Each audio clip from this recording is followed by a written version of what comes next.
Un suscriptor de YouTube me ha pedido que por favor hable de la espiritualidad. Supongo que me conocen por ser bastante crítico con muchos gurús y con muchas pseudoterapias y me pedía por favor que indicara entonces hacia dónde debería estar la verdadera espiritualidad. Esto es una contestación a esa petición y probablemente no es lo que estéis esperando. Como cada vez que yo señalo algo suelo señalar el lado negativo. ¿De acuerdo? Pues ese lado negativo para mí es una vía y es algo importante.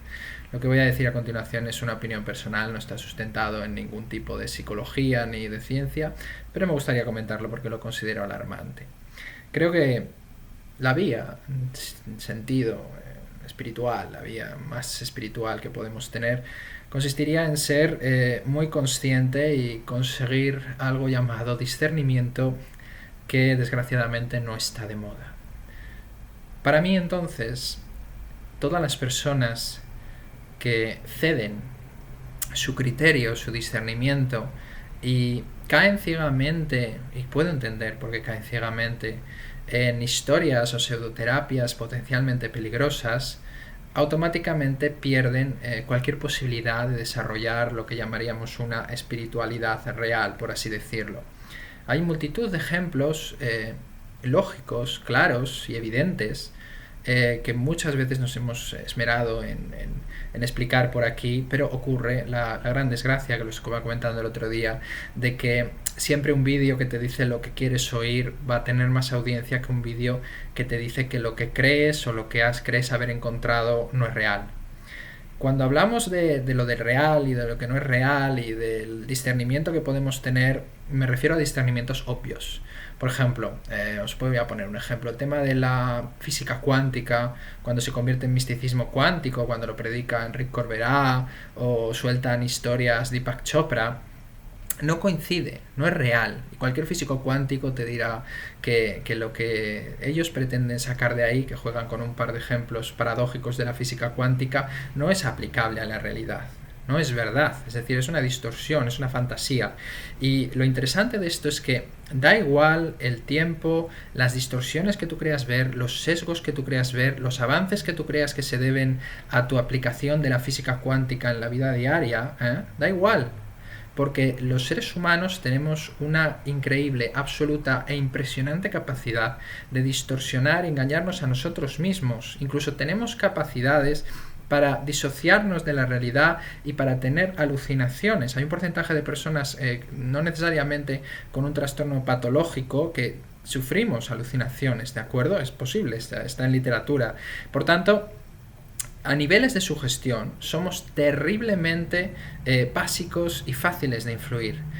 Si una persona no tiene una mínima noción acerca de lo que está sucediendo, por ejemplo, en la prédica de un pastor evangelista, si una persona no sabe distinguir, lo he comentado en otros vídeos, un fenómeno de hiperventilación de una iluminación espiritual, si una persona no es capaz de explicar aquí abajo algo y en lugar de explicarlo aquí abajo, por ejemplo, los efectos de la ayahuasca que le producen alucinaciones, no es capaz de atribuir esas alucinaciones al hecho de la ayahuasca y automáticamente los implica como algo presuntamente superior, ya no tienes criterio. Y no es algo que yo me invente. Si una sustancia produce determinados efectos, esos efectos son esperables. ¿Qué ocurrirá en cosas más esotéricas, como por ejemplo la ley de la atracción? Yo he conocido mucha gente que cree que el avance en su vida se debe a la ley de la atracción. La ley de la atracción no existe ni es ninguna ley. Entonces, ¿qué ocurre? Una persona que ya de primeras lo primero que hace es querer creerse, porque esto tiene un componente en el fondo de querer creerse las cosas. Por eso la gente se vuelve tan hostil cuando tú le pones la realidad delante suya y le dices, ¿no crees que esto que te ha ocurrido, este avance en tu vida, puede ser debido a las cosas que has hecho o incluso a la suerte, en lugar de a una presunta ley esotérica que se ha inventado este gurú? Ellos quieren que sea esa presunta ley esotérica que se ha inventado ese gurú por dos cosas. La primera, porque así obtienen el poder de ejecutar una presunta ley esotérica para cambiar sus vidas y les quitas un cierto empoderamiento. Pero no quieren ver el lado posible de que sea suerte o de que sea autosugestión y que ellos mismos hayan hecho lo mismo que haría cualquier persona que no creyese en la ley de la atracción para llegar a los mismos resultados, y al final se ha dado. Entonces esto para ellos se alivia, a ellos les alivia mucho pensar que han descubierto un secreto, igual que un conspiracionista piensa que ha descubierto una conspiración en los vídeos de YouTube y se niega a leer los papers que le mandan y se niega a admitir una explicación más simple que el hecho de que un grupo oscuro esté dominando el mundo.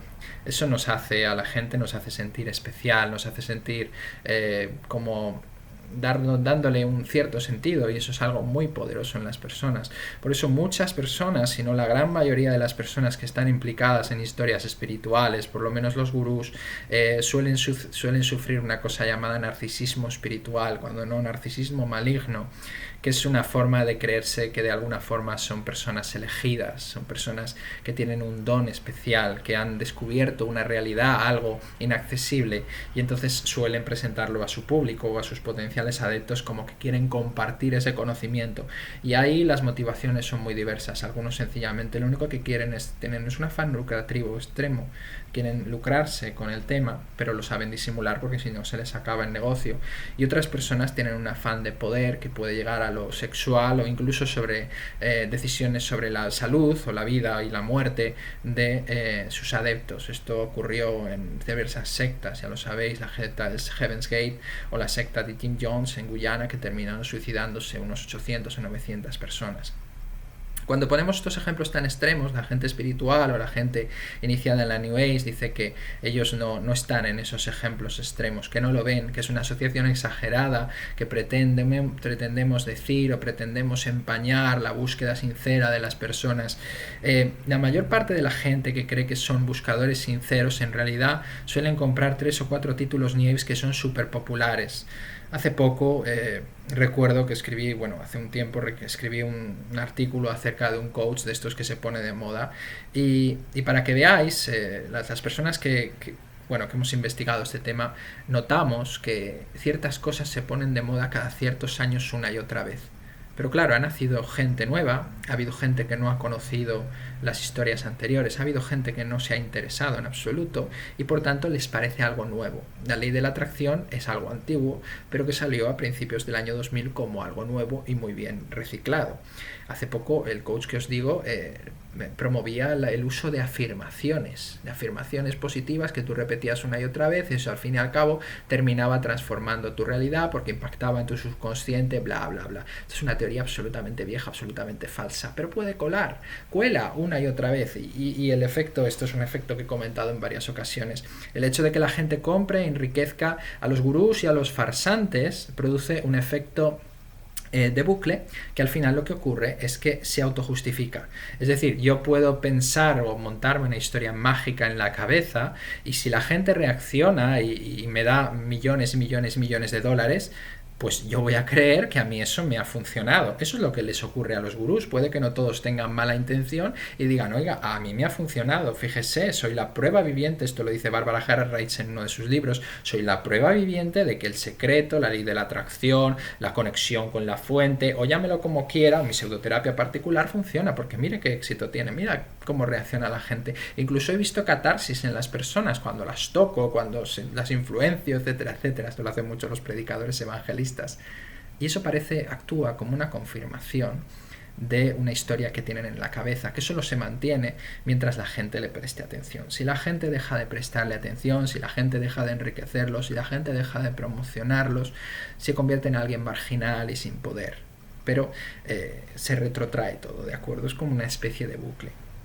¿Por qué digo todo esto? Pues porque una vía de espiritualidad sincera no puede entrar en cualquier persona que ya de por sí traga con cualquiera de estas historias. Y esto es algo que debería ser el primer paso en cualquier persona que se planteara algo de tipo espiritual. Si somos unas personas tan influenciables, tan poco profundas, tan superficiales, tan ineptas y tan ignorantes como para creernos cosas como, yo qué sé, los experimentos de Masaru Emoto sin investigar un mínimo? Si ya de primera rechazamos ver lo obvio, no vamos a tener ningún tipo de profundidad hacia ningún lado. Y esta gente, luego, cuando te metes, es muy peligrosa. Tenemos casos de gente que ha muerto en hospitales pensando pues que el encharcamiento de pulmones que le estaban sucediendo era una forma de autocuración del cuerpo. Y esa gente ha muerto sin anestesia, gritando que por favor no le pusieran ninguna anestesia, que era una forma de autocuración del cuerpo. Es decir, llega hasta la muerte. Ha habido pseudoterapias en las cuales se ha enrollado a menores de edad en alfombras para reexperimentar el trauma del nacimiento y se ha terminado asfixiando y matando a esos menores de edad. Otra vez, el resultado es la muerte de la ignorancia. No voy a hablar ya de los antivacunas y de historias de estas, pero la ignorancia básica termina produciendo resultados y esos resultados se reflejan en la vida real y esos resultados son la ruina económica, la muerte, el autoengaño, la manipulación y a veces el abuso sexual. Entonces, una persona sin criterio que se enfrente a todo esto, que vaya por los típicos libros de autoayuda o de espiritualidad tal como se vende hoy, que por cierto son el 99% de los títulos, no hay ninguna profundidad, porque los gurús de hoy en día, esto también suena duro, pero es que es así, los gurús que tenéis hoy en día en la New Age son descafeinados y son de medio pelo. Y yo rezo cada día porque no aparezca de nuevo un Osho o un Gurdjieff, porque os aseguro que os llevaba de calle a todos. Tenían muchísimo más contenido, son muchísimo más difíciles de vencer, pero mucha gente, por ejemplo, no tiene la conciencia ni siquiera de lo que pasó, no conocen el atentado bioterrorista del grupo de Osho, y se convierte en un icono, en una especie de fenómeno fan. No conocen las contradicciones de Gurdjieff ni su forma de vida. Mucha gente defiende todavía Un curso de milagros, considerando que es un libro espiritual, que es algo que le ha abierto las puertas y que ha causado efectos maravillosos en su vida. De nuevo, el hecho de pensar que una vía espiritual ha causado efectos maravillosos en tu vida no es más que una forma de autoengaño, porque no tienes la profundidad para investigar qué hay detrás de eso. Por ejemplo, yo sé que Un curso de milagros defiende de alguna forma el hecho de las antivacunas y que puede producir un fenómeno de disociación bastante grande en las personas al indicarles que nada de lo que ven significa nada y un montón de cosas. He escrito artículos sobre ello, es básico, es obvio, es claro. Pero mucha gente defenderá que a ellos les ha servido para salir. Esto es el equivalente a que yo voy a un lugar y me ponen las manos encima y me transmiten una energía universal y yo me siento muy relajado y salgo de ahí diciendo, joder, qué maravilla, qué maravilloso es esto, pero no capto que me han sentado en una camilla, que han puesto una música relajante, que yo iba nervioso y que la persona me ha calmado, que he sentido que una persona se preocupaba por mí, cosa que funciona incluso en animales. Es decir, no conozco el efecto placebo, no conozco el efecto de sugestión y por tanto atribuyo al Reiki o a cualquier tipo de sistema como el Kundalini Activation Process, que lo estaba comentando el otro día en Todo es Verdad, no atribuyo mi mejoría sugestionada, que ya sé que soy infinitamente sugestionable, a esa pseudoterapia en lugar de a lo que yo he hecho sobre mí mismo, ¿de acuerdo?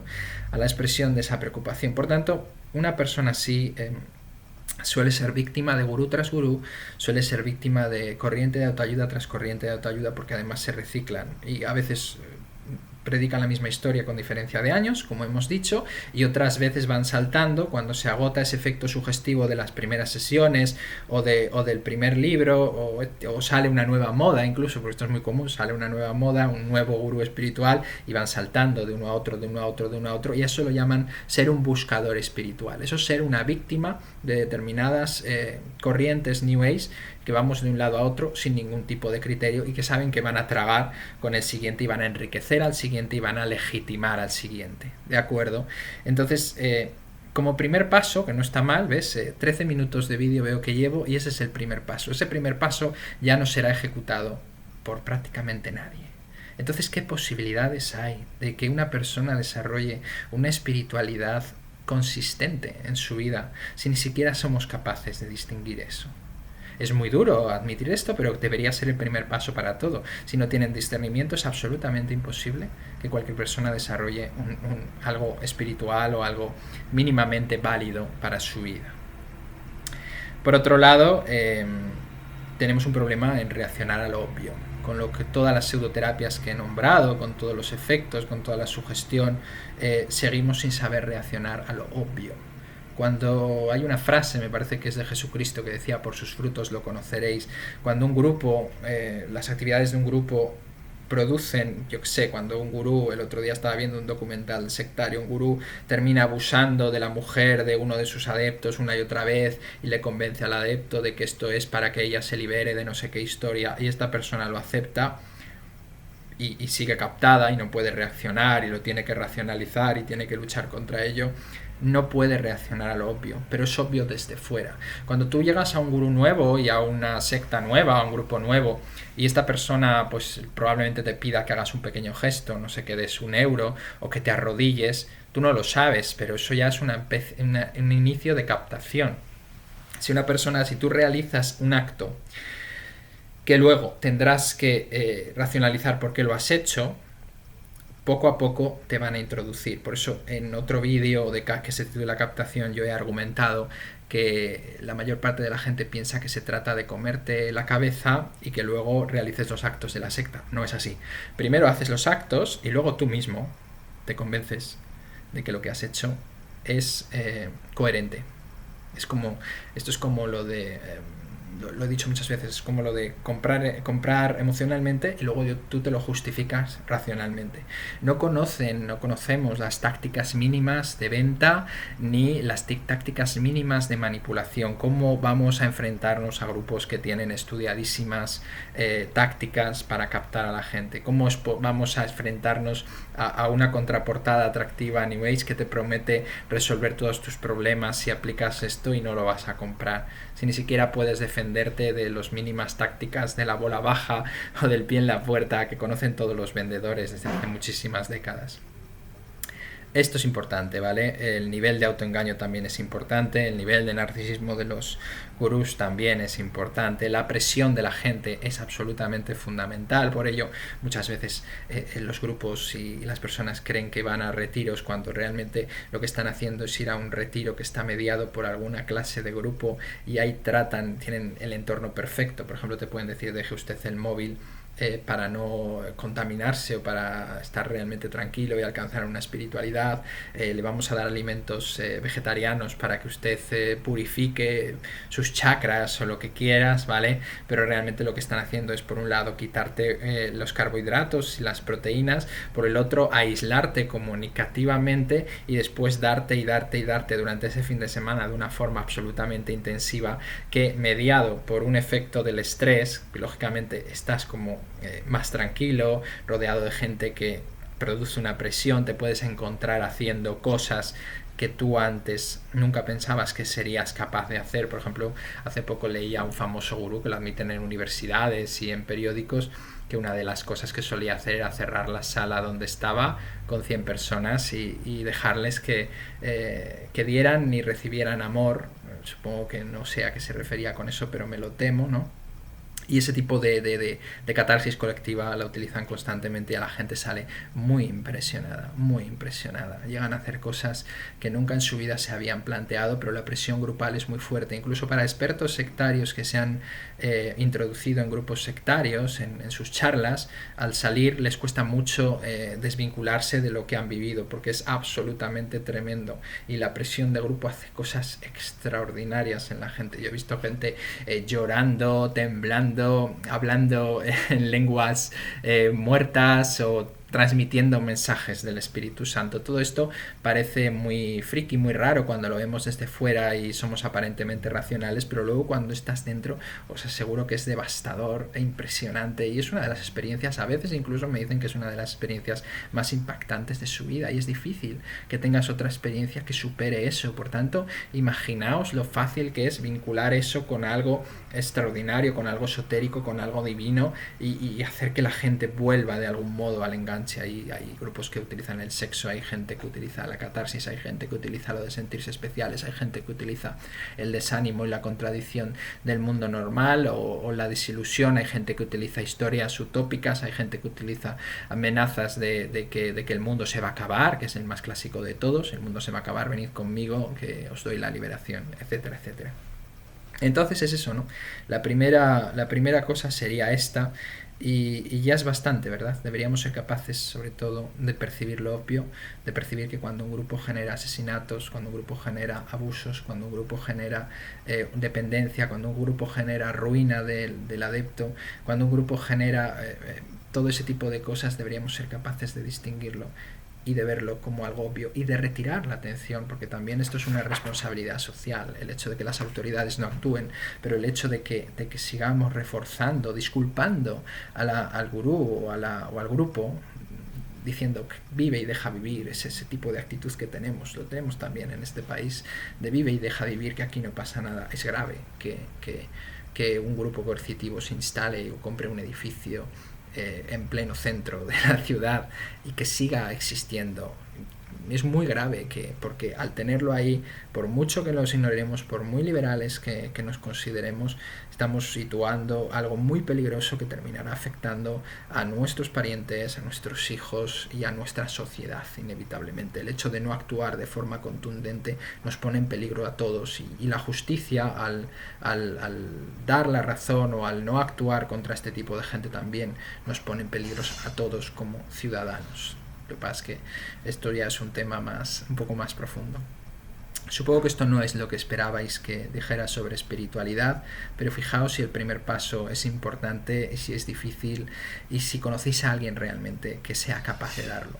Yo personalmente llevo bastantes años y creo que no conozco absolutamente a nadie que tenga tanto criterio como para ser capaces de evadirse de todo lo que le viene presentado y dar una actitud de sinceridad y de autenticidad para comenzar de algún modo un efecto, un camino de verdadera espiritualidad.